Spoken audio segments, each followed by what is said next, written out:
নাচে সি অকল ভেকুলীৰ নিচিনা দেগিছে কি গাড়ী চলাইছা বাইক বাইক চলাইছা তোমালোকে ঐ কি কৰি আছা কি হৈছে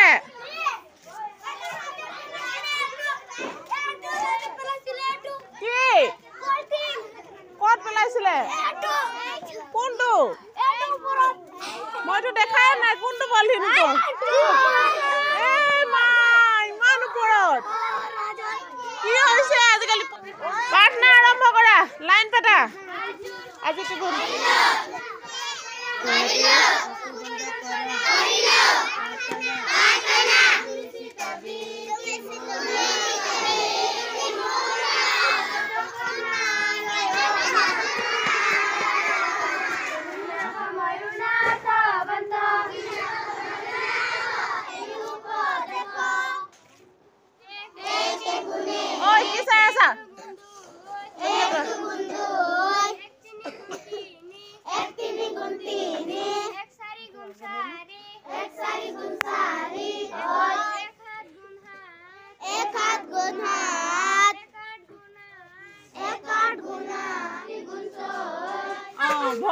ভৰি সমাৰ্থক শব্দ কি কি লিখিলা চৰণ আৰু পদ বেজাৰৰ সমাৰ্থক কি কি লিখিছা দুখ আৰু বিখত বিখাত নে বিখত লিখিছে এইবাৰ এইটো চোৱাচোন বেজাৰ বিখত নহয় বিখাত দেউতা এইটো কি লিখিছা হিতা দেউতাৰ সমাৰ্থক শব্দ হিতা কি হয় দেউতা হলে পিতা পনে পহে হ'ব লাগিছিলে হ নহয় নহয় পিতা আৰু পিত পিতনি অসকে পি দন্তেত পিত নে পিতৃ তাত দিকাৰ হ'ব লাগিছিলে নে নাই তাৰপিছত টোপনি হলে নিদা দন্তিয়া নচকে নি দন্তিয়া তকে দা নিদা হয় নি বেয়া দিন পৰিপাটি ঘৰ লেতেৰা ঠাই চিন দিবা মই সদায় কৈ আছো নে আমি সদায় ভাত খাওঁ হৈছে মই কাম কৰো হৈছে নাচে সি এতিয়া নানাচে হৈছে থৰক বৰক মানুহজন হোৱাৰ লগে লগে পুৰণি বিচনাখন কেৰ কেৰকৈ উঠিল কুনাল আখৰবোৰ ভাল কৰিবা অলপ তেৰা আছে কোন আছে এখন কাৰ বহি কোন জানান্স এই জনে ফুলে চোৱা নমস্কাৰ কৰা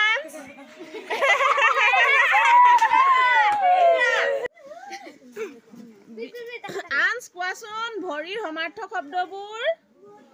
তুমি কি লিখিছা চৰণ পদ একেলগে লিখি দিছা যে কমা ক'ত গ'ল তুমি ষ্ট্ৰং বয় হয় নে নহয় আন্স তোমাৰ ইমানতে শেষ আৰু বাকীবোৰ তুমি কৰি আনিবা কালিলৈ মোক গোটেইখিনি কৰি ধুনীয়াকে দেখাবা দেই যোৱা এইটো কি বুলি বাক্য ৰচনা কৰিবলৈ দিছিলো নাচে সি অকল ভেকুলীৰ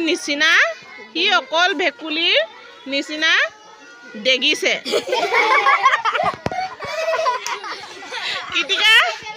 কি নাচেহে লিখিবলৈ দিছিলো সি অকল ভেকুলীৰ নিচিনা দেগিছে বুলি লিখি আনিছা যে Good morning. Sit down. Math শেষ হৈ গ'ল অংক শেষ হৈ গ'ল ন কিবা হোমৱৰ্ক কৰিবলৈ দিছিলে নি তোমালোকক কোনে কোনে হোমৱৰ্ক কৰি আনিছা লৈ আহা চবেই আনিছানে কোনে কোনে নাই কৰা হাত ডাঙা কোনে কোনে নাই কৰা তোমালোক কেলে নকৰিলা কাৰ কি প্ৰব্লেম কি কৰি থাকিলা আপুনি বুজি পোৱা নাছিলা আসাব তোমাৰ কি প্ৰব্লেম কোৱাচোন উঠা কেলে হোমৱৰ্ক নকৰিলা যোৱাকালি মই বুজাই দিয়াখিনি বুজি পাইছিলা নে নাই পোৱা তুমি বুজি পাইছিলা নে নাই সঁচা কথা কোৱাচোন বুজি পাইছিলা নে নাই পোৱা নাছিলা হে বুজি পোৱা নাছিলা তুমি সেইকাৰণে কৰা নাছিলা হয়নে আৰু নিকিতা কি প্ৰব্লেম বুজি নোপোৱাৰ কাৰণে নকৰিলা নে সময়ৰ অভাৱ হ'ল নে কি প্ৰব্লেম কোৱা কিমান জনে কৰা নাছিলা হাত ডাঙাচোন আকৌ চাওঁ হিচাপ কৰিম 1 2 3 4 5 6 7 8 9 9 জনে কৰা নাই 10 জনে কৰা নাই অনলি ফৰ 4 জনে কৰিছা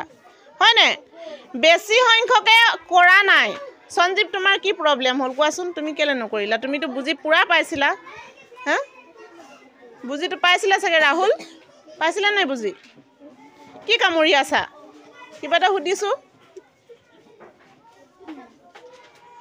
স্পষ্ট ভাষাত কোৱা এফালে চাই কোৱা কি হৈছিল প্ৰব্লেমটো কি হৈছিল কেলে লাজ কৰিছা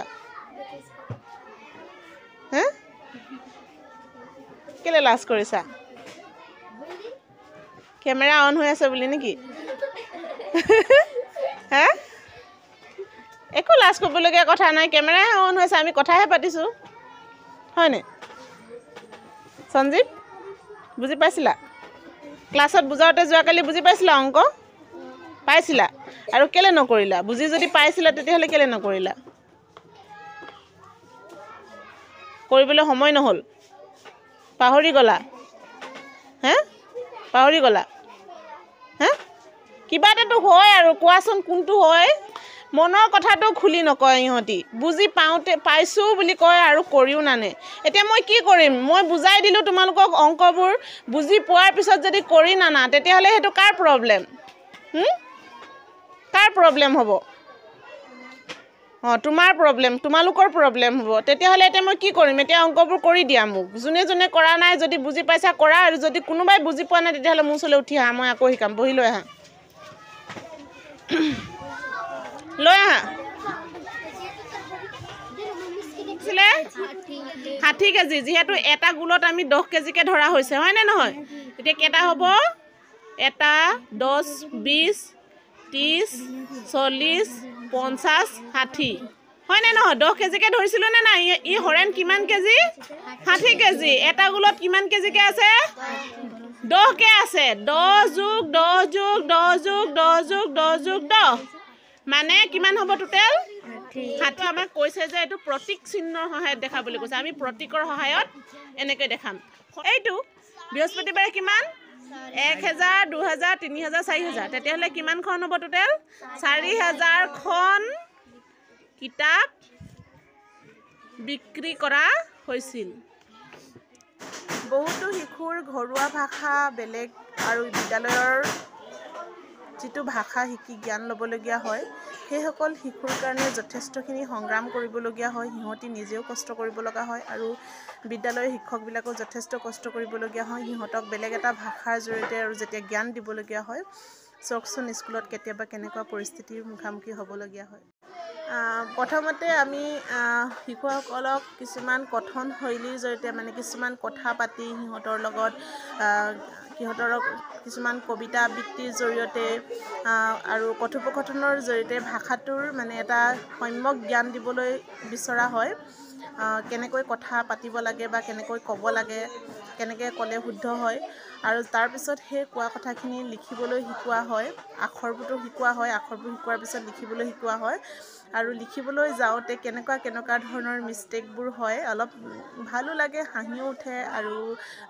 যথেষ্টখিনি সংগ্ৰাম কৰিবলগীয়া হয় চাই লওকচোন তাৰে ভিডিঅ' আমাৰ বিদ্যালয় অলপ দেখালোঁ আপোনালোকক ভাল লাগিব যিসকল পিতৃ মাতৃ কোনোবাই যদি চাই আছে চেষ্টা কৰিব আপোনালোকেও ঘৰত অলপ তেওঁলোকক শিকাবলৈ তেতিয়াহ'লে আমাৰ কাৰণে আৰু অলপ সহজ হ'ব বিদ্যালয়ত আমি যিমান পাৰোঁ তো চেষ্টা কৰিয়ে আছোঁ